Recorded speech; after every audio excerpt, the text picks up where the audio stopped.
Hello बच्चों, मैं आपके लिए लाया ट्रिग्नोमेट्री की पहली क्लास, जिसमें हम सिखाएंगे आपको बिल्कुल बेसिक से कि ट्रिग्नोमेट्री होती है क्या। Sine cos tan cosec sec cot आपको नॉर्मली याद करने कि साइन कॉस टेन इसके जस्ट अपोजिट होते हैं। साइन का उल्टा होता है कोसेक, कॉस का उल्टा होता है सेक, टेन का उल्टा होता है कॉट। ठीक है, अब हम एक चीज बनाने जा रहे हैं, फिगर राइट ट्राइंगल का। इसमें 90 एंगल होता है, आपको पहले भी पढ़ा है आपने। अब एक बेस इधर मान लिया हमने कि थीटा एंगल है। क्या माना हमने? Theta angle. तो थीटा एंगल के लिए कोई हम बेस बनाएंगे ना, किसी चीज को अगर हमने खड़ा करना है, कोई दीवार खड़ी करते हैं कुछ भी, तो हम बेस बनाते हैं सबसे पहले। तो थीटा से एक नीचे सटी हुई लाइन, उसको हमने क्या मान लिया? बेस।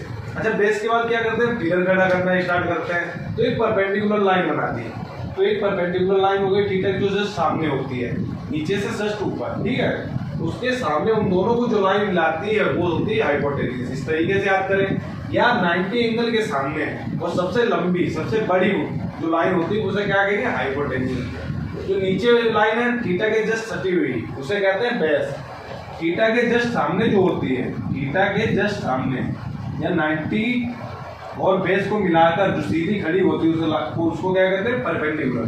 थीटा के जस्ट सामने वाली परपेंडिकुलर। इतना याद रखो। उसके बाद एक फार्मूला याद होता है कि साइन थीटा बराबर क्या होता है? Perpendicular hypotenuse. साइन थीटा, इस थीटा के लिए परपेंडिकुलर हाइपोटेन्यूज। जब साइन थीटा की बात आएगी तो साइन थीटा बराबर हो जाएगा परपेंडिकुलर टू हाइपोटेन्यूज। यानी इसको हमने मान लिया x, इसको मान लिया y, इसको मान लिया z। तो परपेंडिकुलर अपॉन हाइपोटेन्यूज क्या हो गया बेटा? x upon z। उसके बाद cos थीटा क्या हो गया? Base upon hypotenuse, base upon hypotenuse. तो क्या हो गया? y upon z। अब भाई बात टेन के लिए है तो टेन थीटा बराबर होता है, यहाँ पर याद करना होगा आपको, perpendicular upon base. Perpendicular upon base यानी x अपॉन y। इसी के जस्ट अपोजिट होते हैं, तो कोसेक क्या हो जाएगा? हाइपोटेन्यूज अपॉन परपेंडिकुलर यानी z upon x। Sec theta क्या हो जाएगा? Hypotenuse upon base, z upon y। Cot theta क्या हो जाएगा? बेस अपॉन परपेंडिकुलर यानी y अपॉन x। अच्छा, ये y अपॉन x हो गया। अब अगर आप इस तरीके से नहीं याद कर पा रहे तो आपको थोड़ा हिंदी में जाना, हिंदी में जाना पड़ेगा कि साइन कोस टेन के लिए एक होता है लाल बटे कक्का, चचा भतीजे का रिश्ता।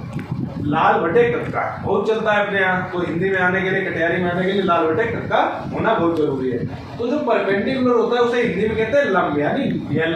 इसे क्या कहेंगे? बेस को कहते हैं बेटा आधार। और ये लाइन होती है कर्ण। कर्ण इसको इसलिए बोला कि अटल होता है। ये अभी इस थीटा के लिए चेंज हो जाएगी, ये परपेंडिकुलर हो जाएगी इसके सामने, ये बेस हो जाएगा, ये लंब हो जाएगी, ये आधार। कर्ण हमेशा चेंज नहीं होता है, सबसे बड़ी भुजा होती है और अटल होता है, इसीलिए इसका नाम कर्ण। जैसा है वैसा ही रहेगा, बदलेगा नहीं किसी के लिए। तो ये होता है लाल बटे कक्का, यहाँ पर हो गया।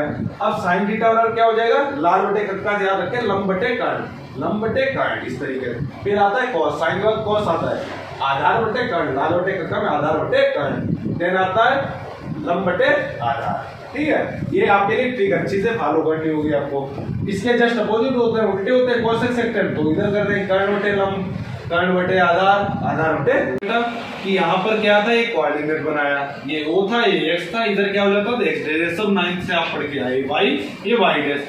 अब यहाँ पर खड़े हैं, जैसे मान लो प्रवीण खड़े हैं। अब प्रवीण ने चलना स्टार्ट किया 0 से, तो एंटी क्लॉकवाइज में गए। तो यहाँ पर क्या चले गए? कितनी दूरी चली? 90 एंगल चल गए। इतनी डिग्री कितनी चल गए?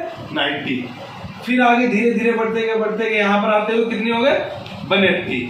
ठीक है, कितनी हो गए? 180। तभी इस एंगल को क्या कहते हैं? 180 एंगल। 90 + 90 180। फिर थोड़ा आगे बढ़ते हुए यहाँ पर रुके आकर, यहाँ पर इन्होंने फिर से आराम की थोड़ी देर। तो कितना ये चल चुके हैं? 270 डिग्री। कितना? 270। 90 + 90 + 90 90 3 जा 270।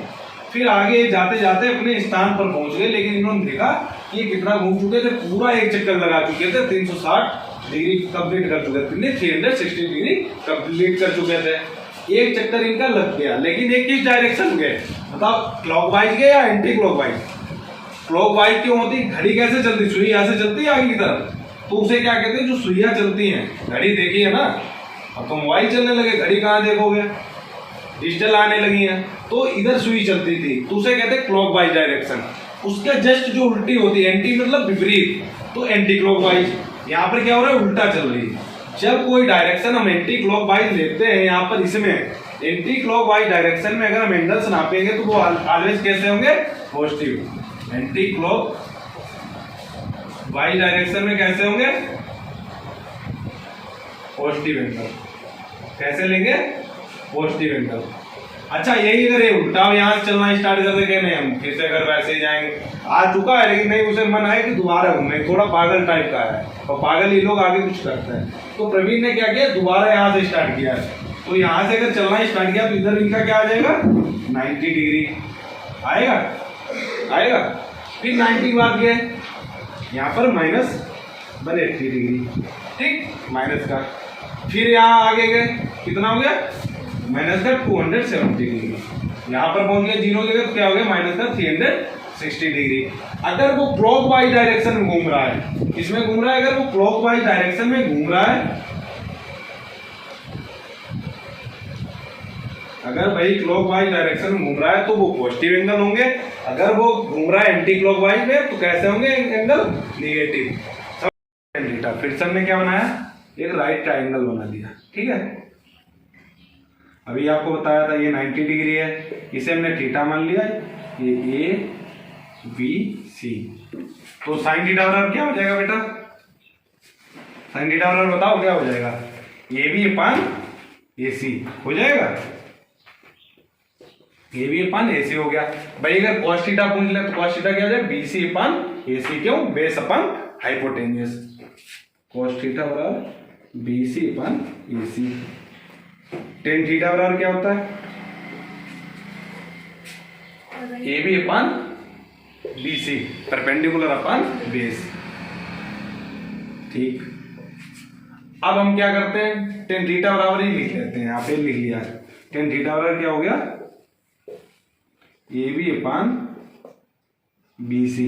अब हमें साइन और कॉस के पदों में लाना है, यानी हमें ए बी मिल रहा है, बी सी मिल रहा है, ये ए बी मिल रहा है, बी सी मिल रहा है, तो हम क्या करेंगे, यहाँ पे डिवाइडेशन कर देंगे, ए सी का दोनों तरफ क्या कर देंगे, ऊपर नीचे डिवाइडेशन कर देंगे। यहाँ पर हमने भाग दे दिया ए सी से, अगर ए सी कट जाएगा, कुछ दिक्कत नहीं, दिक्कत भाई लिखा है, केवल क्या किया, ए सी को हम यहाँ पर ले आए। अब ए बी अपान ए सी को हम क्या लिख सकते हैं बेटा, साइन थीटा लिख सकते हो, बी सी अपान ए सी क्या लिख सकते हो, बी सी अपान ए सी क्या लिख सकते हो, cos थीटा। ये एक रिलेशन आता है हमारा टेन थीटा में। अगर टेन थीटा का हमें वैल्यू निकालनी है और अगर हमें साइन थीटा और cos थीटा के पद में वैल्यू दी गई तो टेन थीटा की निकाल लेंगे, यहाँ से नहीं निकालेंगे। साइन थीटा और cos थीटा की वैल्यू अगर दी गई टेन थीटा की निकाल लेंगे। इसी तरीके से कुछ अदर रिलेशन होते हैं जो आपको हम बता चुके हैं, जैसे साइन थीटा बराबर क्या हो जाएगा, 1 cosec थीटा बताया था अभी, और cos थीटा बराबर क्या हो जाएगा, 1 sec थीटा। टेन थीटा बराबर क्या हो जाएगा, 1 cot थीटा। अच्छा टेन थीटा बराबर साइन अपान cos थीटा हो गया, तो cot थीटा क्या हो जाएगा, इसका जस्ट उल्टा, cot थीटा होता है 1 अपान टेन थीटा, टेन थीटा बराबर 1 अपान cot थीटा, तो cot थीटा बराबर 1 अपान टेन थीटा, तो 1 अपान टेन थीटा हो जाएगा 1 अपान साइन अपान cos थीटा। ये cos ऊपर चला जाएगा तो क्या हो जाएगा, cos theta upon sine theta. तो अगर कोट का हम फार्मूला लिखे जाके तो cos theta upon sine theta, ये रिलेशन आएगा, ठीक, नोट कर लो। थीटा इक्वल टू 2 दिया गया आपको, इसमें क्या करना, then find the all other trigonometry and ratio निकालने हैं आपको। तो हम सबसे पहले सेक थीटा क्या होता है, सेक थीटा बराबर बेटा होता है बेस अपान हाइपोटेन्यूस या हाइपोटेन्यूस अपान बेस, हाइपोटेन्यूस अपान बेस, बिल्कुल सही। अब इसके लिए हमें बनाना होगा एक राइट ट्रायंगल, ये 90 डिग्री हो जाएगा, ये थीटा हो जाएगा, हाइपोटेन्यूस अपान बेस यानी 2/1, तो ये 2 हो जाएगा, इसे ए मान लो, इसे बी मान लो, इससे सी, तो ये 2/1 हो जाएगा, ठीक। अब हमें 2 मालूम है लाइंस के, इनकी वैल्यू इन्हें पता है लेकिन ये रेशियो हमें नहीं पता है कि ए अपान बी क्या है। जब ये नहीं पता है तो रेशियो कहाँ से निकलेगा, इसकी वैल्यू पता है बी सी कितनी है 1 है, ए सी कितनी है 2 है, लेकिन ये वाली हमें लाइन नहीं पता कि ए बी की वैल्यू कितनी है। अगर हमें ये पता हो जाए तो हाल हम जितने भी रेशियो हैं ट्रिग्नोमेट्री सब निकाल लेंगे, ठीक है। तो इसको निकालने के लिए हम पाइथागोरस प्रमेय लगाते हैं। उसका क्या होता था, ए बी का square equal to A C का प्लस ए सी का square equal to A C का स्क्वायर, तो ए सी स्क्वायर बराबर A B square plus B C square. तो ये कितना है, 2 का स्क्वायर, 2 का स्क्वायर, 1 का स्क्वायर, बी सी स्क्वायर, तो 4 1 प्लस बी सी स्क्वायर, तो ये हो जाएगा 3 हो जाएगा, 3 आएगा इधर बी सी स्क्वायर, तो बी सी स्क्वायर बराबर 3, तो बी सी बराबर √3। इसकी वैल्यू कितनी आएगी बेटा, √3। अब निकाल लें सभी मान। साइन थीटा बराबर क्या होता है, बोलो, परपेंडिकुलर अपॉन हाइपोटेनियस तो √3/2। cos थीटा बराबर क्या होता है बेस अपॉन हाइपोटेनियस। यहां से उल्टा कर दो, cos थीटा बराबर क्या होता है ऐसे ही मान लो 1/2 या मान लो cos थीटा बराबर होता है 1/sec थीटा, तो sec थीटा मान 1/2 sec थीटा ऐसे भी निकल आएगा। तीसरा आएगा tan का चाहे यहां से निकाल लो आप, रेशियो निकाले tan क्या होता है परपेंडिकुलर अपॉन बेस तो √3/2। या आप निकाल लो tan का sin थीटा और cos थीटा के पदों में। tan थीटा बराबर क्या होता है दोनों तरीके से याद रखो, sin theta upon cos theta. sin theta मान कितना है √3/2 अपॉन इधर लिख दें जाके √3/2 अपॉन 1/2। तो 2 से 2 कैंसिल हो गए बेटा, तो कितना आ गया tan थीटा का मान √3। tan थीटा का मान कितना आ गया √3। अब इसके उल्टे कर दो, sin का उल्टा क्या होता है बेटा cosec। cosec sin का उल्टा होता है तो क्या हो जाएगा 2/√3 हो जाएगा। चाहे यहां से याद कर लो या यहां से कर लो कि हाइपोटेनियस अपॉन परपेंडिकुलर यानी 2/√3। sec का पता ही हो गया, cot का आप यहां से निकाल लो, cot हो जाएगा tan का उल्टा। cot क्या हो जाएगा cot थीटा और 1/tan थीटा यानी 1/√3। या यहां से याद रख लो बेस अपन परपेंडिकुलर तब भी 1/√3 आएगा। या याद रखो cot होता है cos थीटा अपन sin थीटा तो 1/2 अपन √3/2 तो 2 कैंसिल हो जाएंगे 1/2 आएगा। किसी तरीके से आप निकाल सकते हो, बस आपको पैटर्न आना चाहिए, अच्छे सवाल के फार्मूले आने चाहिए और आप सवाल कहीं से ना लगाइए। वीडियो पसंद आए तो वीडियो को लाइक करें, शेयर करें और चैनल को सब्सक्राइब कर लें और अपने सुझाव को कमेंट में जरूर दें।